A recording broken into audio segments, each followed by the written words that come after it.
Varicose veins కి సరైన చికిత్స కోసం సంప్రదించండి ఎవిస్ హాస్పిటల్. నమస్కారం. విష్ణు పురాణం 16వ భాగంలోకి వచ్చాం. శశాదుని వంశంలో ఉన్నటువంటి రాజులందరి గాథలు శ్రీరాముడి గాథతో సహా మహర్షి తెలియజేస్తున్నారు శిష్యుడికి. తర్వాత ఏం చెప్పబోతున్నారో చూద్దాం. ఈ ఇక్ష్వాకునందనుడైన నిమి అని నిమిగా యొక్క గాథని చెప్తున్నారండి. చాలా విశేషమైన గాథ. ఈ నిమి చక్రవర్తి మన శరీరాల్లో ఇమిడి ఉన్నాడు, మానవ శరీరంలో ఉన్నాడనమాట. ఈయన 1000 సంవత్సరాల పరిమితి, 1000 సంవత్సరాలు పెట్టుకుని ఒక యజ్ఞం చేయాలని సంకల్పించాడట. తన కులగురువైన వశిష్ఠుని రప్పించి ఆ సంకల్పం చెప్పాడు. చెప్తే ఈయన ఏమన్నాడు వశిష్ఠుడు, రాజా, ఇంద్రుడు 500 సంవత్సరాల పాటు చేసే యజ్ఞం చేయడానికి నిశ్చయించుకుని నన్ను హోతగా నిశ్చయించాడు. నేను వెళ్ళాలి కదా, అది పూర్తయ్యాక వస్తాను, నీ యజ్ఞం చేయిస్తానని చెప్పాడు. నిమి ఒప్పుకున్నాడు. నిమి ఏమనలా, అతను నిశ్శబ్దంగా ఉన్నాడు, ఊరుకున్నాడు. తన మాటకి రాజు సమ్మతించినట్టు భావించి వశిష్ఠుడు వెళ్ళి ఇంద్రుడి యజ్ఞం చేయించడానికి వెళ్ళిపోయి అది పూర్తయ్యాక వచ్చాడు. 500 సంవత్సరాల తర్వాత వచ్చాడట. ఎంత జీవన ప్రమాణాలు ఉన్నాయో చూడండి వాళ్ళకి. అప్పటికి నిమి ఏం చేశాడట, గౌతమ మహర్షిని హోతగా పెట్టుకుని యజ్ఞం చేయిస్తున్నాడు. వశిష్ఠుడు వచ్చేసరికల్లా గౌతముడు హోతగా కనపడ్డాడు, యజ్ఞంలో నెయ్యేస్తున్నాడు, ఆజ్యం పోస్తూ కనపడేసరికల్లా, నేను కదా ఈ వంశీయులకి గురువుని, నీకు తెలియదా, నువ్వు హోతగా ఎందుకు ఒప్పుకున్నావు అన్నట్టుగా చూశాడట. చూసేసరికల్లా చూసి యజ్ఞశాలలో బాగా అలసిపోయి ఒక పక్కన పడుకుని నిద్రపోతున్నాడట నిమి చక్రవర్తిని. అతన్ని ఏమన్నాడు, నన్ను అలక్ష్యం చేసి ఇంకొకటితోటి యజ్ఞం చేసిన గురుద్రోహి, వీడు విదేహుడగుగాక, అంటే దేహం లేనివాడగుగాక అని శపించాడట. ఆ కేకకి రాజు లేచి కోపం వచ్చింది, నా ఎందు ఏమిటో తప్పు, అదేమిటో నిరూపించు, తప్పు నిరూపించి శపించు, నిరపరాధులైన శిష్యులను నిగ్రహించి శపించే గురువు ఎంత శాంతుడైనా అలాంటి గురుని ఎందు భక్తియుక్తులు విడిచి శిష్యుడు ఏం చేసినా సరే తప్పులేదు. నేను నిరపరాధిని, నేనేం చేశానో నా తప్పు నిరూపించి నువ్వు నన్ను ఏ మాటైనా అందుగాని, కాబట్టి నువ్వు కూడా విదేహుడివై నీచ వృత్తితోటి ప్రవర్తించు, నిన్ను ఇంత మాట అన్నావు కాబట్టి అని ప్రతిశాపం విడిచాడు. అయితే శరీరం విడిచేశాడు నిమి. వశిష్ఠుడు శరీరం విడిచి తన తేజస్సుని యోగ విద్యాబలంతో మిత్రావరుణుల యందు ఉంచాడట. అయితే ఏమైంది, కొన్నాళ్లకి ఊర్వశిని చూసి మోహించిన మిత్రావరుణుల తేజస్సు జారిపడి రూపం ధరించగా వశిష్ఠుడు పునః శరీర ధారణం జరిగింది. అతను మళ్ళీ జీవించేశాడట. నిమి శరీరాన్ని వీళ్ళు ఏం చేశారు, గౌతమాది మునులు నూనెతో గంధంతో పాకం చేసి ఆరంభించిన యజ్ఞాన్ని పూర్తి చేశారు. అయితే ఈ యజ్ఞ భాగాలు తీసుకోవడానికి వచ్చిన దేవతలు సంతృప్తులయ్యి రాజు ఎక్కడా అని అడిగి జరిగింది తెలిసి తిరిగి శరీరం ఇవ్వడానికి ప్రయత్నం చేశారు. వాళ్ళకి కనిపించక అక్కడక్కడే తిరుగుతున్నటువంటి నిమి ఏమన్నాడంటే, సుర్లారా, నాకు ఆ శరీరం వద్దు, అది దుఃఖానికి మూలము, ఎలాంటి దుఃఖానికైనా కారణం శరీరమే, రోగాలకి, భ్రాంతికి, అశాంతికి, అజ్ఞానానికి ఆలవాలమే శరీరము. అలాంటి శరీరంతో మునుపు నేను అనుభవించిన దుఃఖాలన్నీ చాలు, నాకు శరీరం వద్దు, నా కోరిక తీర్చండి. అందరూ ఆదరించేటట్టుగా లోకుల కన్నులలో ఒక రూపంలో ఉండి సమస్త వస్తువుల్ని చూసేలాగా మీరంతా ఏకవాక్కుగా నాకు ఒక్క వరాన్ని మాత్రం ఇవ్వండి అని అడిగేసరికల్లా అప్పుడు ఇంద్రాదులు తథాస్తు అని ఆకాశానికి దివికి వెళ్ళిపోయారట. అప్పటి నుంచి ఈయన నిమి అందరి కళ్ళల్లోనూ అంటే జీవుల యొక్క నేత్రాలలో ఉండటం మొదలుపెట్టాడు. మనం కన్ను మూయటం, తెరవటం, ప్రతి వస్తువుని పరిశీలించడం అనేది వాళ్ళ కళ్ళల్లో నిమి ఇమిడి ఉండటం వల్ల జరిగింది. అందుకని మనం నిమేషము అంటాం. దేవతలు అనిమేషులండి, వాళ్ళకి రెప్పపాటు ఉండదు. ప్రాణులకే ఉంటుంది, మనకే భూలోకంలో పుట్టిన వాళ్ళకి. మనలో కూడా రెప్పపాటు లేనిది ఉంది, చేపకి రెప్పపాటు ఉండదు, మిగిలినందరూ రెప్పలారుస్తాం కదా. ఆ చూసేటువంటి దాన్ని నిమేషము అంటారు, రెప్పపాటుని. అతను నిమి ఆ రూపంలో ఉంటాడట. అయితే ఏమైంది, ఈ లోకల్ నిమి శాపం వల్ల విదేహుడు అవటం వల్ల విదేహుడని కూడా చెప్పబడేవాడట. రాజు లేని రాష్ట్రంలో ప్రజలకి ఏవో ఒక బాధలు కలుగుతాయని ఆలోచించి ఈ గౌతమాది మహాశైలి మునులు వీళ్ళంతా ఆయన యజ్ఞం చేశారు కదా, గౌతముడు తదితరులు ఆయన గ్రూప్ అంతా, వాళ్ళు ఏం చేశారు, నిమి కుడి భుజాన్ని మదించేశారు కల్లా అతని భుజంలో ఇంచి ఒక శిశువు పుట్టేట. శరీరాన్ని ఏం చేశారు వాళ్ళు, గంధము నూనె అవి రాసి అట్టబెట్టారు, తైలపాకం చేసి పెట్టారు. అందులో ఆయన భుజాన్ని బాగా మతిస్తే అందులోంచి ఒక శిశువు పుట్టాడట. అతనికి జనకుడు అని పేరు పెట్టారు. అయితే ఆ జనకుడికి పట్టం కట్టారు. ఆ జనకుడు ఏలుబడిలో ఉన్న దేహానికి విదేహ అని వచ్చింది. అందుకే మనం సీతాదేవిని విదేహ ప్రాంతానికి చెందిన రాకుమారి కాబట్టి వైదేహి అంట, తెలిసిందే కదా విదేహ మనకి. అయితే జనకుని కుమారుడు మిథిలుడు. ఈ రాజు నివసించడం వల్ల మిథిల అనే ప్రాంతం వచ్చింది. అందుకే సీతాదేవిని మైథిలి అంటాం. మిథిలా నగరానికి చెందినటువంటి రాజకుమార్తె కాబట్టి మిథిలా నగరానికే రాముల వారు వెళ్ళాడు. అయితే మిథులుని వంశం క్రమంగా పెరిగిందట. వాళ్ళలో శీరధ్వజుడు అనేవాడికి చాలా కాలం సంతానం లేదట. అతను పుత్రకామేష్టి చేయాలని సంకల్పించి దానికి తగిన స్థలం నిర్ణయించి దున్నిస్తుంటే నాగేటి చాలులో ఒక శిశువు దర్శనమిచ్చింది. ఆ శిశువు మహాలక్ష్మి అంశ. ఆ నాగేటి చాలునే సీత అంటారు. కాబట్టి ఆమె దాని నుంచి పుట్టింది కాబట్టి ఆ బిడ్డకి శీరధ్వజుడు సీత అని పేరు పెట్టాడు. ఈ రాజుకే ప్రసిద్ధమైన నామం జనకుడు. అదే అతను అందుకని జనక మహారాజు కూతురు కాబట్టి జానకి అంటాం సీతాదేవిని. అయితే ఆ వంశంలో వాళ్ళందరికీ కూడా జనకుడు అనేది వాళ్ళ గౌరవ నామధేయంగా ఉంటుంది. చాలా విశేషమైన వంశం వాళ్ళది. ఈ జనకుని కుమారుడు కుశధ్వజుడు అసాధారణ బలపరాక్రమాలు కలిగినవాడు. కాశీనగరాధిపతి అయి పట్టం కట్టుకుని ఉండేవాడు. క్రమంగా కుశధ్వజునికి ప్రపౌత్రులతోటి వంశాభివృద్ధి కలిగింది. విశేషించి చెప్పవలసింది ఏంటంటే ఇంతకుముందు మనం చెప్పుకున్నదే జనక వంశంలో పుట్టిన వాళ్ళందరూ జనక నామధేయులై ప్రభుత్వాన్ని నడుపుతూ ఆత్మవిద్యాపరాయణులై ముక్తి పొందటం. ఇది పూర్వవంశ రాజుల చరిత్ర అని పరాశరుడు చెప్పగా విన్నటువంటి మైత్రేయుడు చాలా సంతోషం గురుదేవ, సూర్యవంశం గురించి చెప్పుకున్నాం కదా, ఇప్పుడు చంద్రవంశ రాజుల గురించి చెప్పమన్నారు. చెప్పమంటే ఇప్పుడు పరాశరులు చంద్రవంశ రాజుల గురించి చెప్తున్నారు. అంతకు సృష్టికర్త అయిన నారాయణుని నాభిపద్మ నుంచి బ్రహ్మ పుట్టాడు. ఆయన మానసపుత్రుడు అత్రి కుడికంటి నుంచి బ్రహ్మాంశతోటి చంద్రుడు జన్మించాడు. చిన్న తనం అందే చంద్రుడు చెలించని మనసుతోటి అకుంఠిత దీక్షతోటి బ్రహ్మని గురించి తపస్సు చేశాడట. ఆ తపస్సుకి మెచ్చి బ్రహ్మ లతలకు, వృక్షాలకు, ఓషధులకు, బ్రాహ్మణులకు, నక్షత్రాలకు అత్యంతము స్రవించే కిరణాలు కలుగునట్లుగాను అధిపతిగా వరం ఇచ్చాడు. కిరణాలకు అధిపతి కూడా చంద్రుడే. తర్వాత చంద్రుడు రాజసూయాది యజ్ఞాలు చేసి అశ్విని మొదలైన దక్షపుత్రికలు 27 మందిని భార్యలుగా పరిగ్రహించాడు. సహజ సుందరాకారుడైన సుధాకరుడు వారితో వినోదిస్తూ ఆనందంగా పెరుగుతూ ఉన్నాడు. అలాంటి వయసులో చంద్రుడు దేవగురువైన బృహస్పతి వద్దకు శాస్త్రజ్ఞానం కోసం విద్యార్థిగా అతని ఇంటనే ఉన్నాడు. గురువుని గురుపత్నిని సేవిస్తూ భక్తితో ప్రవర్తిస్తూ చదువు సాగిస్తున్నాడు. అలా ఉండగా ఒకనాడు గురువు ఇంద్రుడు చేసే యజ్ఞానికి అమరావతికి వెళ్తూ, చంద్ర నువ్వు ఇక్కడే ఉండు, ఇంతకుముందు చెప్పిన పాఠాలు వల్లెవేస్తూ ఉండని చెప్పి వెళ్ళిపోయాడు. అవి చంద్రుడు అలాగే ఉండి గురుపత్నికి అవశ్యమైన సహాయం చేస్తూ చదువుకునేవాడు. గురుపత్నికి చంద్రుని రూపము, అందచందాలు మానసికంగా మార్పు కలిగించాయి. ఆ సుందరి చక్కగా అలంకరించుకుని గోముగా నడుస్తూ చిరునవ్వులతో చూపులు తూపులుగా చంద్రుని వద్దకు వస్తూ ఏవేవో పనులు చేస్తూ తిరుగుతూ ఉండేది. గురుదార అయినటువంటి తారాదేవి అలా సవిలాసంగా తిరగటము, సన్నసన్నగా అంటూ ఉండటము, కబుర్లు చెప్పటము, ఏకాంతము చంద్రుడికి మనోవికారం కలిగించింది. క్రమంగా కలిసి ఆనందించడంలోకి దిగారు. తారాచంద్రుల విలాస వికార చేష్టలు పెచ్చు పెరిగిపోయినాయి.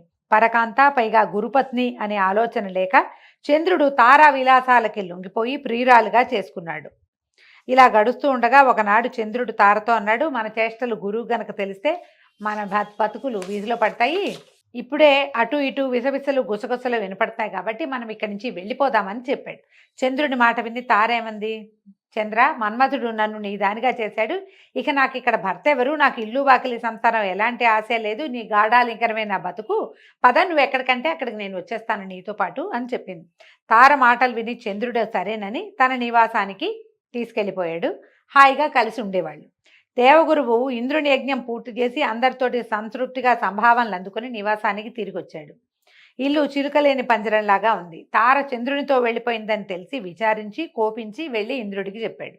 ఇంద్రుడు ఆశ్చర్యాగ్రహాలకి లోనే కొంతసేపు ఆలోచించి మునులందరినీ పిలిచాడు. చంద్రుని నీచకార్యం వారికి చెప్పి వెళ్ళండి, నయావన భయాన ఒప్పించి తారని అప్పగించేట్టు చేయండి, కాదంటాడా కోపించి అదిలించి అయినా సరే తారని తీసుకురండి అని పంపించాడట.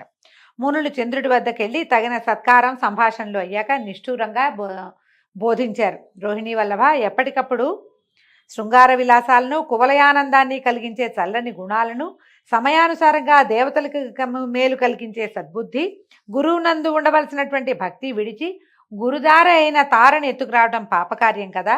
నువ్వు చేసిన ఈ తప్పుడు పనికి ఇంద్రాదులు నీపై కోపమనస్కులుగా ఉన్నారు. ఎందుకు ఈ రగడ, తారని విడిచిపెట్టు, ఈ లోకంలో నీకు వచ్చినటువంటి అపకీర్తిని బాపుకో అని చెప్పారు. చెప్పేసరికల్లా చంద్రుడు తిరగబడ్డాడు. ఇప్పుడు తన మంత్రి యొక్క భార్యను తీసుకొచ్చానని నన్ను నిందిస్తాడా, తను అట్లాంటి పనులు చేయలేదా, గౌతమ మహర్షి భార్య కోసం ఆశపడి తను కోడికోత కోసి మునిని మోసగించి ఆయన భార్యతోటి కలిసినవాడు చివరికి ముని శాపానికి గురి ముడుచుకుపోయిన శరీరంతో ఇల్లు చేరాడు. నాకు బుద్ధి చెప్తాడా, వెళ్ళండి వెళ్ళండి, అతని చేష్టలను ఎవరికి తెలీదు, నేను తారని విడిచేదే లేదని ముందుకెత్తేశాడు. దాంతో మునులు మొహమాట పడి ఇంకేం చేయాలో తెలియక చంద్రుడితో చెప్పేసరికల్లా ఇంద్రుడు కోపగించి వాళ్ళలో వాళ్ళు శపించుకోలేదండి. దేవగణాలతోటి బృహస్పతితో కలిసి వెళ్ళి సత్యలోకానికి వెళ్ళి ఈ తారా శశాంక వృత్తాంతం అంతా బ్రహ్మదేవుడికి తెలియజేశారు. ఆయన బ్రహ్మ కోపించి అన్ని విధాల పెద్దలైన మునులను కొంతమందిని ప్రేరేపించి మీరు వెళ్ళండి, చంద్రుడికి నేను చెప్పానని చెప్పి తారని తీసుకురమ్మన్నారు. అనేసరికల్లా సరే. ఆయన ఏమన్నాడు, చంద్రుడు నవ్వుతూ చెప్పాడట, బ్రహ్మ మాటలుగా మీ మాట విన్నాను మంచిదే, కానీ తారని విడిచిపెట్టను, సాధించాలని అంతా కలిసి పోరాటాన్ని దిగుతారా, ఏం చేస్తారో చెయ్యండి చూస్తానన్నాడు. అమ్మాయిని మాత్రం తారాదేవిని మాత్రం విడిచిపెట్టన్నాడు. బ్రహ్మ దగ్గరికి వెళ్ళేసరికల్లా ఇప్పుడు వీడిని ఏం చేయాలి అనేది బ్రహ్మ కూడా తెలియలా, కాలానికి వదిలిపెడదామని ఊరుకున్నారు. ఇప్పుడు ఏం చేశారు, అంగిరసాదులు మునులు ఆలోచించుకుని ఇంద్రుణ్ణి బృహస్పతిని ముందుంచుకుని కైలాసానికి వెళ్ళారట. చంద్రుడు చేసిన దుశ్చర్య, తార యొక్క దుష్ప్రవర్తన పరమేశ్వరుడికి చెప్పేసరికల్లా ఆయన ఏం చేశాడట, ఆగ్రహోదగ్రుడై దేవసైన్యంతో చంద్రుడి మీద దాడికి వెళ్ళాడు. శంకరుని రాక తెలిసిన చంద్రుడు రోషభీషణాకారుడై తన సైన్యాన్ని కూడా సమకూర్చుకుని ఎదిరించాడు. యుద్ధం చేశారు. అయితే శుక్రుడు గురువుకి శత్రువు కనుక శుంభాది రాక్షసులను వారి వారి సైన్యంతో చంద్రుడికి తోడుగా పంపాడు. చంద్రుడు మరింత బలము ఉత్సాహము కలవాడే శంకరునితో పోరాడుతున్న సమయంలో బ్రహ్మ వచ్చి యుద్ధాన్ని ఆపి చంద్రుడిని దూరంగా తీసుకెళ్లి బాగా గట్టిగా కేకలేసి కొన్ని చల్లచల్లగా మాటలు కూడా మాట్లాడి నచ్చజెప్పి ఒప్పించి ఈ తారని తీసుకొచ్చి గురువుకు అప్పచెప్పాడు. శివుడు శాంతించి బ్రహ్మాన్ని ప్రశంసించి ఆయన దారిని ఆయన వెళ్ళిపోయాడు. కానీ అప్పటికే తార గర్భవతిగా ఉంది. బృహస్పతి గ్రహించి నీ గర్భాన ఉన్న శిశువు నా వల్ల కలిగిన వాడు కాదు కాబట్టి వీడిని ప్రసవించి విడిచిపెట్టి రమ్మని చెప్పాడట. ఈమె ఒక తోటలో శిశువుని ప్రసవించి పిల్లవాడిని అక్కడే వదిలిపెట్టి వచ్చింది. ఆ శిశువు దివ్యతేజో విలాసుడే మోహనాకారంతో ఉన్నాడు. వాడిని చూసిన తర్వాత పిల్లవాడిని చూసేసరికల్లా గురువు కూడా బృహస్పతికి కూడా వాడు తనకే కావాలనిపించేసరికల్లా వీళ్ళు ఇద్దరు ఈ కుమారుడు నావాడంటే నా భార్యకు పుట్టాడు కాబట్టి నావాడని గురువు, నా వల్ల కలిగాడని చంద్రుడు ఇద్దరు పోరాడుకున్నారు. వీళ్ళంతా ఏం చేశారు, తారాదేవిని తీసుకెళ్ళి అడిగారు, అమ్మ ఈ శిశువు ఎవరి వల్ల కలిగాడు ఏమిటి అని అడిగితే ఆవిడ చెప్పలేదట. అప్పుడు బ్రహ్మదేవుడు వచ్చి సందేహించకుండా ఇతను ఎవరి శిశువో చెప్పమంటే ఆవిడ ఇతను చంద్ర శిశువే అని చెప్పంగానే ఏం చేశాడు బ్రహ్మదేవుడు, శుక్రుడిని ఒప్పించాడు. శుక్రుడు కాదు, మన బృహస్పతిని ఒప్పించాడు. ఇతను నీ కుమారుడు కాదు, ఆ అమ్మాయి ఒప్పుకుంది కాబట్టి నువ్వు నీ భార్యను తీసుకుని వెళ్ళిపో, శిశువుని చంద్రుడే తీసుకుంటాడని చెప్పారు. చంద్రుడు ఏం చేశాడు, ఈ శిశువుని ఆదరంగా ఎత్తుకుని ముద్దులాడుకుంటూ కుమారుడిని తీసుకెళ్ళి తనకి అత్యంత ప్రీతమ భార్య అయిన రోహిణికి అప్పచెప్పాడట. ఆమె ఆ బుధుడు అని పేరు పెట్టి ఆ పిల్లవాడిని లాలించి పెంచింది. బుధుడు పెరిగి పెద్దవాడై తపస్సు చేసి అధిక తేజోమూర్తి అయి గ్రహమండలిలో ఒకడుగా ఉన్నాడు. మనుపుత్రి అయిన ఇళయందు కుమారుణ్ణి కన్నాడు. ఇతని ఆ బిడ్డ పేరే పురూరవుడు. ఇంతకుముందు మనం ఇళాదేవి కథ చెప్పుకున్నాం. ఆ ఇళ్ళ కథలో పురూరవుడు ఈ బుధుడు, తారాచంద్రుల సంతానమైన బుధుడే పురూరవుని యొక్క తండ్రి. పురూరవుడు ఆదిశేషుని, ఆది వరాహాన్ని, అష్టదిగజాలను భూభారం వహించడం విషయంలో తక్కువ చేస్తాడు. అంటే అంత భూభారాన్ని వహించాడు, అంత గొప్ప రాజుగా ఉన్నాడట. దానంలో కల్పవృక్షాలను, చింతామణిని సిగ్గుపడేలాగా చేస్తాడు. అందచందాల్లో జయంతుణ్ణి, మన్మధుణ్ణి, చంద్రుణ్ణి కూడా కించపరచగలడు. ధైర్యంలో మేరుమందర పర్వతాలను నగుబాటు చేస్తాడు. సప్తద్వీపాలను తన ఆజ్ఞలో ఉంచుకుని తన చరిత్రని భావితరాలకి ఆదర్శంగా చేస్తూ భూపరిపాలన చేస్తూ ఉన్నాడు. ఇప్పుడు పురూరవ చక్రవర్తి సంతానం గురించి వస్తుంది. ఒకనాడు ఉద్యానవనంలో విహరిస్తూ ఒక గున్నమావిడి చెట్టు కింద విశ్రాంతిగా కూర్చునుండగా ఒకంతసేపటికి చెలికత్తెలతోటి ఆ ప్రాంతానికి వనవిహారానికి, భూలోక విహారానికి వచ్చినటువంటి దేవవేసి అయినటువంటి ఊర్వశి, ఈవిడ ఎలాగా నరనారాయణులలో నారాయణుని తొడ నుంచి జన్మించింది. పూర్తిగా రంభాది మేనక లాంటి వాడిది కాదనమాట, ప్రత్యేకమైన జన్మ కలిగింది. ఆమె సవిలాసంగా చూస్తూ ఉండగా ఈ పురూరవుడు ఆమెను చూశాడు. పద్మాక్షి, నువ్వెవరు, దివ్యస్ఫూర్తితో ఉన్నాయి నీ రూపురేఖలు, నీ తేరు చూస్తే ఒక ప్రత్యేకమైన విలాసం కనపడుతుందంటే ఈవిడ ఈ పురూరవుని అందచందాలకి మెచ్చి, రాజా నా పేరు ఊర్వశి, దేవకాంతని, కొన్నాళ్ళు భూమి మీద ఉండవలసి వచ్చింది, ఇలా వచ్చాను, నీకోసమే వచ్చానని చెప్పింది. ఈ ఊర్వశి మాటలు విన్నటువంటి పురూరవుడు కూడా పరవశుడైపోయి నన్ను ఆనందపరచు, నన్ను ప్రేమించు, నాతోటి ఉండు, నన్ను వివాహం చేసుకోమని ఆమెను అడిగాడు. అడిగేసరికల్లా ఈవిడ ఏమంది, అలాగే తప్పకుండా ఉంటాను. నా దగ్గర 2 గొర్రె పిల్లలు ఉన్నాయి. వీటిని రెండిటిని నువ్వు కాపాడాలి. నీ వల్ల వాటికి ఏ అపాయము రాకూడదు. తర్వాత నువ్వు దిగంబరుడివై నా కంట పడకూడదు. ఆ సమయంలోనే నేను నిన్ను వదిలిపెట్టి వెళ్తా, లేకపోతే నేను నీతోటే ఉంటాను. నాకేమో ఆహారం నెయ్యి, నేను నెయ్యే తింటా, ఇంకేమీ తినదట ఊర్వశి. దానికి లోపం రాకూడదు, ఇవి నా ప్రమాణ వాక్కులు అని చెప్పింది. చెప్పేసరికి పురూరవుడు నీ మాట దాటకుండా ప్రవర్తిస్తా అని మాట ఇచ్చి ఊర్వశిని చేరదీసుకున్నాడు. ఇద్దరూ ఒకటై భోగానుభవంతో పరమానందమూర్తులుగా ఉండేవాళ్ళు. ఊర్వశి సురలోకం విడిచి నరలోకంలో ఉండటం వల్ల దేవలోకంలో కొంత భోగభాగ్యాలకి కొంచెం తక్కువైతే విశ్వావసుడు అనేటువంటి గంధర్వుడు ఆలోచించి వాళ్ళకి ఎడబాటు కలిగించడం కోసం ఒకనాటి రాత్రి వాళ్ళు ఏకాంత స్థలంలో ఉండగా ఒక గొర్రెని ఎత్తుకుపోయాడట.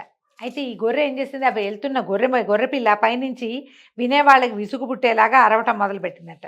ఎప్పుడైతే ఈ గొర్రెపిల్ల దీనంగా అరవటం మొదలుపెట్టిందో ఈ ఊర్వశి ఏమందట, ఎవడో దొంగ నా గొర్రెని ఎత్తుకుపోయాడు, వెళ్ళి తీసుకురా అని పదే చెప్పిందట. పురూరవుడు ఆమె మాట వినిపించుకోలేదట. అయితే ఇంతలో ఏమైంది, ఆయన వివస్త్రుడిగా ఉన్నాడు. అర్ధరాత్రి సమయం.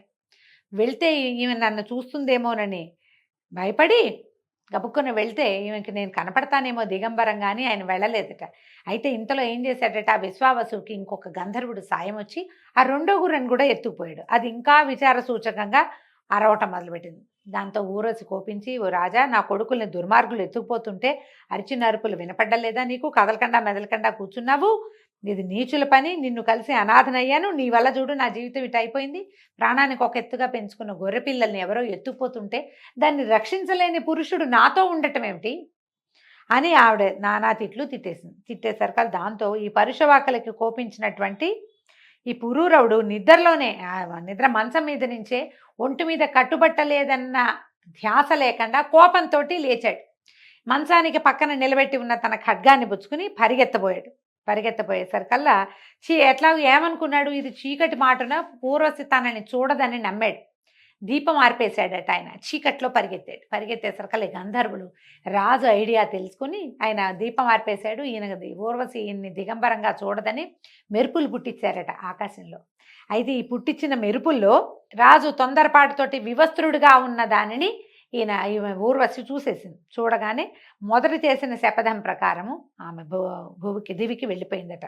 గంధర్వులు ఆ 2 గొర్రె పిల్లల్ని కింద పడేశారు. వాటి వెనకాల పరిగెత్తిన రాజుగారు 2 గొర్రె పిల్లలు పుచ్చుకుని వెనక్కి తిరిగి వచ్చాడు. తిరిగి వచ్చేసరికి ఏమైంది, గొర్రె పిల్లలు ఉన్నాయి, ఊర్వశి లేదు. దాంతో మతిపోయిందట ఆయనకి. తర్వాత ఏమైంది, ఇక అట్లా ఆమె కోసం వెతుకుతూ ఉండేవాడు మతిపోయిన వాడిలాగా. అలా తిరుగుతూ ఉండేవాడట. రాజ్యాన్ని వదిలేశాడు. ఇప్పుడు కురుక్షేత్రానికి చేరి అక్కడ సరస్సులో చెలికత్తలతో ఉన్న ఊర్వశిని చూసి పరమానందంతో ఆమెను కౌగలించుకున్నట్టు ఆవేశంతో అన్నట్ట, పువ్వు తాబీలాగా కలిసున్నాం మన ఇద్దరము, నువ్వు నన్ను విడిచిపోవటం కుదురుతుందా? ఆ రోజు నుంచి నేను ఉన్మత్తుడిని అయిపోయాను. అదృష్టవశాత్తు నాకు కనిపించావు, నన్ను కాపాడు, నాతో ఉండు అని బతిమలాడాడట. ఈ పురూరవుడి మాటలు విని జాలిపడిన ఊరసంది, రాజా, ఎదురులేక ఈ జగమంతా ఏలే రాజువి, ఇలా దీనావస్థకి చిక్కేవంటే దైవ సంకల్పం అనుకోవాలి. సరే, నేను నీతోటి ఇవాళ ఉంటానని ఆ రాత్రి ఆయనతోటే ఉందట. అయితే తెల్లవారు చెప్పింది, నేను ఈ పూట గర్భవతినయ్యాను, అచిరకాలంలో చక్కటి కుమారుడు కలుగుతాడు. ఆ సమయానికి నువ్వు మళ్ళీ రా, నువ్వు నీ రాజ్యంలోనే ఉండవు, దయచేస్తావు కదా, అప్పుడు వస్తావు కదా అని రాజుని సంతోషపెట్టి, నేను నీతోనే ఉన్నాననుకో, నేను ఎలాగో గర్భవతిని, నేను కొంచెం ఏకాంతంగా రెస్ట్ తీసుకుంటూ ఉండాలి కాబట్టి నువ్వు వెళ్ళిపోమంది. అప్పుడు ఆయన నగరానికి వెళ్ళిపోతే ఈవిడ తన చెలికత్తెలకి ఈ విషయం అంతా చెప్పిందట.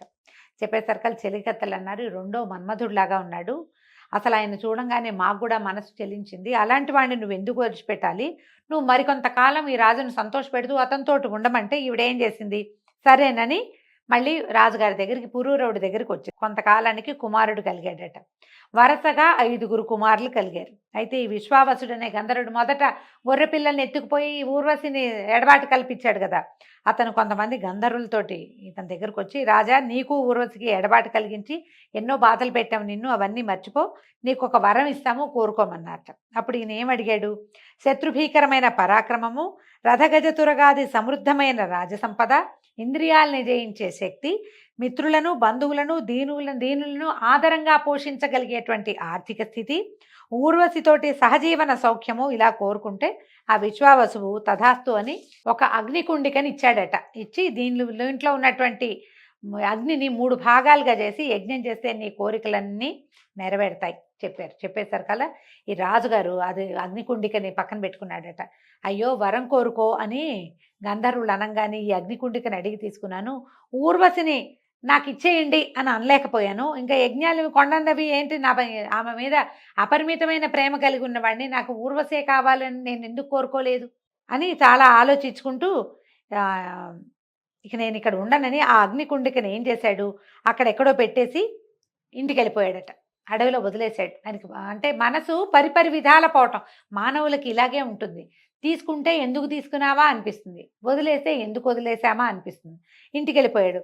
ఇంటికి వెళ్ళిపోయాక ఆయనకు అనిపించింది తెల్లవారుజామున మెలకు వచ్చేసరికి, అయ్యో ఎంత తెలివి తక్కువతను, గంధర్వులు ఇచ్చిన అగ్నికుండికని అక్కడే వదిలిపెట్టానే, పోయేది తీసుకొచ్చి దాంతో యజ్ఞం చేస్తానని అగ్నికుండిక కోసం మళ్ళీ వెనక్కి వెళ్ళాడట.